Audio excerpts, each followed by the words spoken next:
Hello future IITians and NITians. तो 29 जनवरी की सेकंड शिफ्ट में सीक्वेंस एंड सीरीज के रिगार्डिंग एक काफ़ी इंटरेस्टिंग क्वेश्चन आया था, जहां पे अपने को एक जीपी दे रखी है और उसके बारे में बोला कि उसका फर्स्ट टर्म ये है और फिर बोला कि A2 is not equal to A1, जिसका मतलब यहाँ पे R can not be equal to 1, ये अपने को दे रखा है। फिर बोला कि इसकी सारी टर्म्स जो है इसके किसी भी एक टर्म को लेता हूँ, फॉर एग्जाम्पल मैं अगर AN को ले लेता हूँ, है ना, nth टर्म को अपन ले रहे हैं, तो उसके आगे वाली दोनों टर्म्स जैसे कि an+1 हो गया और an+2, इन दोनों का अर्थमेटिक मीन है, ये अर्थमेटिक मीन हो गया।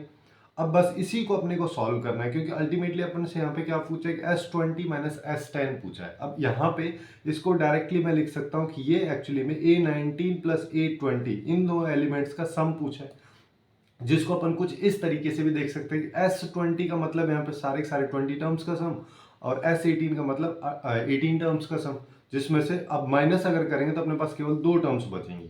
अब इसको पहले सिंप्लीफाई अपने को यहाँ पे इसको करना पड़ेगा। जैसे सिंस ये जीपी है तो ए एन क्या हो जाएगा, यहाँ पे हो जाएगा ए आर की पावर n-1 और an+1 हो जाएगा ए आर की पावर n। वैसे ही ये हो जाएगा ए आर की पावर n+1 डिवाइडेड बाई 2। अब यहाँ से देखो दोनों साइड से मैं क्या करता हूँ, ए आर की पावर n को कॉमन ले लेता हूँ, तो यहाँ पे 1/r बचेगा और यहाँ पे 2 आ जाएगा।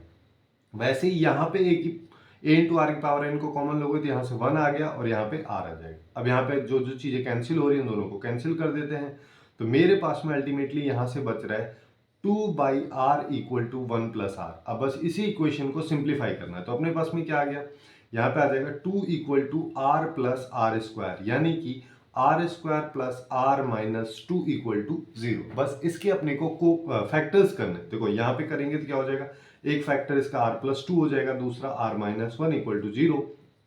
जहां से मैं बोल सकता हूँ कि r की मेरे पास में दो वैल्यू आ रही है, एक तो -2 आ रही है, एक +1 आ रही है। बट जैसे कि क्वेश्चन में अपने को दिया है कि A2 और A1 दोनों इक्वल नहीं है, तो मतलब r की वैल्यू 1 हो नहीं सकती, तो अपने पास केवल एक पॉसिबिलिटी है कि r की वैल्यू -2 होगी। तो r की वैल्यू -2 अपने पास में आ गई, इसकी वैल्यू निकालनी है। तो A19 क्या हो जाएगा, a इंटू आर की पावर 18 प्लस A20 क्या हो जाएगा, a r की पावर 19। अब यहाँ पे भी इस कैलकुलेशन को अपन सिंप्लीफाई कर सकते हैं, कैसे, ए आर की पावर 18 को कॉमन ले लो तो अंदर बच रहा है 1+r। अब इसको सॉल्व कर लेते हैं। यहाँ पे a जो है वो 1/8 है ना, और सिंस अपने को r जो है 2 दे रखा है, तो मैं 1/8 को भी 2 की पावर में लिख लेता हूँ। ये 2/3 हो गया 1 में, और यहाँ पे आ जाएगा -2 की पावर 18 इंटू यहाँ पे 1+r। तो यहाँ से अपने पास में देखो यहाँ पे बचेगा, ये माइनस तो प्लस में हो जाएगा, है ना, क्योंकि पावर इवन है, और यहाँ पे 2 की पावर 18 है डिवाइडेड बाई 2 की पावर 3, तो अपने पास 2 की पावर 15 बचेगा। लेकिन यहाँ से अपने पास आ रहा है -1, तो यहाँ पे माइनस आ जाएगा और ये इसका करेक्ट आंसर हो जाएगा।